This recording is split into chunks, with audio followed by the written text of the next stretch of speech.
दाम्पत्य विवाद में जब माँ की बात आती है तो हमेशा पत्नी की माँ को ही अधिक प्राथमिकता दी जाती है। पति के माँ की बात तो कोई सुनता ही नहीं। आखिर क्यों? पति के माँ को टीवी सीरियल्स व वेब सीरीज की सासों की तरह खलनायिका के रूप में देखा जाने लगता है। आखिर ऐसा क्यों? पति की माँ को आखिर में वृद्धाश्रम ही जाना पड़ता है। आखिर क्यों?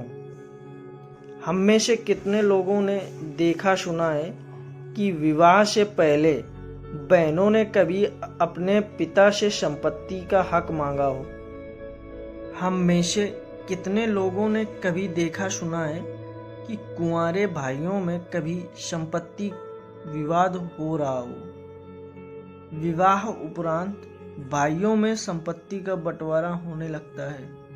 आखिर क्यों? पहले चूल्हे बंटने शुरू होते हैं और फिर शुरू होता है संपत्ति का बंटवारा। आखिर क्यों?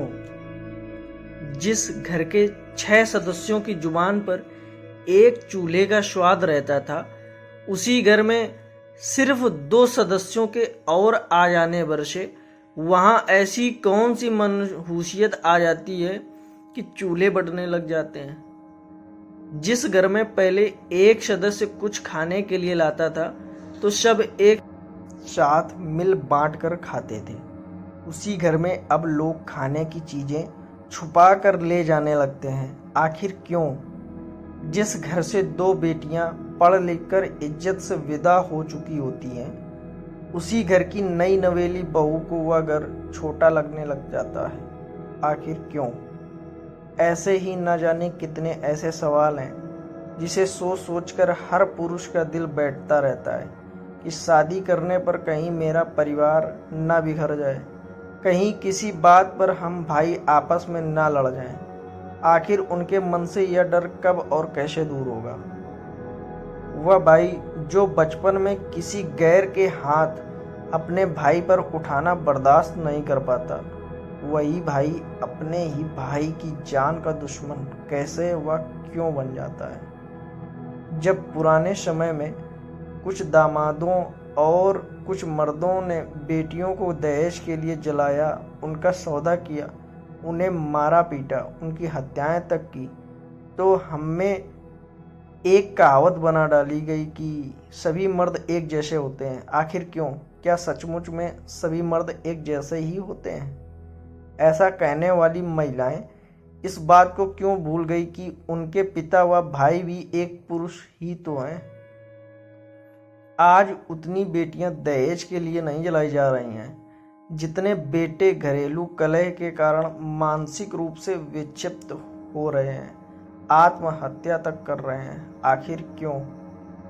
आज की तारीख में एक बेटे की माँ को उसी समय से चिंता शुरू हो जाती है जब उसके बेटे की शादी की बात चलने लगती है।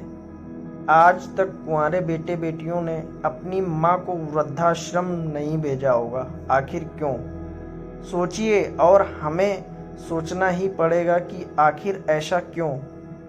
यदि बात स्त्री के सम्मान की है तो यह वही पुरुष वर्ग है जिसने स्त्री को देवी तुल्य कहकर मान और सम्मान दिया, उसकी आन के लिए अपनी जान तक दी है। हर स्त्री को समझना होगा कि मर्द को भी दर्द होता है और उनका यह दर्द उनके आंसुओं के जरिए नहीं बल्कि हृदयाघात के रूप में ही बाहर आता है। स्त्री को बस एक बात समझनी है कि माँ के आंचल से जिस दुलार से यह शख्स पला है, उसे पत्नी के पल्लू की छांव में भी उतना ही प्यार और परवाह मिले। चूल्हे ना बंटने पाए और उसको उसके अपने माँ बाप से बुढ़ापे में अलग ना होना पड़े। बस पुरुषों की सिर्फ यही छोटी सी और दबी ख्वाहिश को पूरी करने से घर नहीं बल्कि स्वर्ग जैसा अनुभव कराएगा। आपका क्या विचार है? दोस्तों, चैनल पर अगर पहली बार आए तो चैनल को सब्सक्राइब कर लें और अगर ये वीडियो अच्छा लगा है तो कमेंट में ज़रूर बताएं।